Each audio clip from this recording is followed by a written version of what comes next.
चला तर मंडळी, आज आपण एक डाएटवाला पदार्थ बघू। मी इथे ओट्स उपमा बनवत आहे। आजकाल नाश्त्यामध्ये पोहे उपमा सोडून ओट्सचे पदार्थ वाढलेले आहेत। यासाठी प्लेन ओट्स घेतलेले आहेत। काही व्हेजिटेबल्स बारीक चिरून घेतलेले आहेत। पॅनमध्ये ओट्स हलके भाजून घ्यायचे।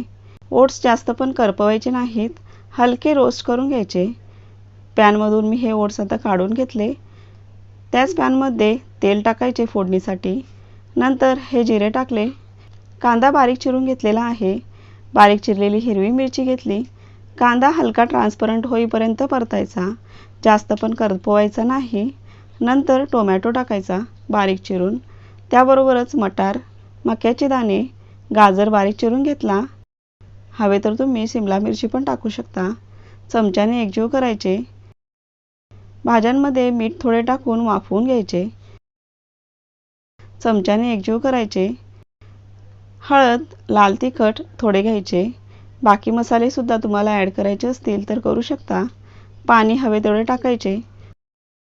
मीठ चवीपुरतं टाकायचे। कोथिंबीर टाकून झाकण लावून मी भाज्या शिजवून घेत आहे। 80% भाज्या शिजल्या। आता आदानामध्ये हे ओट्स टाकायचे। सर्व व्यवस्थित एकजीव करून घ्यायचे। गरम मसाला थोडा मी टाकत आहे। झाकण लावून 5 ते 10 मिनिटं ठेवून द्यायचे। सर्व व्यवस्थित एकजीव करून घ्यायचे। मस्त गरमागरम ओट्स उपमा तयार आहे। आवडल्यास एक लाईक आणि जास्तीत जास्त शेअर करा। चॅनलवर प्रथमच आला असेल तर चॅनलला सबस्क्राईब करा। वेळात वेळ काढून माझा व्हिडिओ पाहिल्याबद्दल धन्यवाद।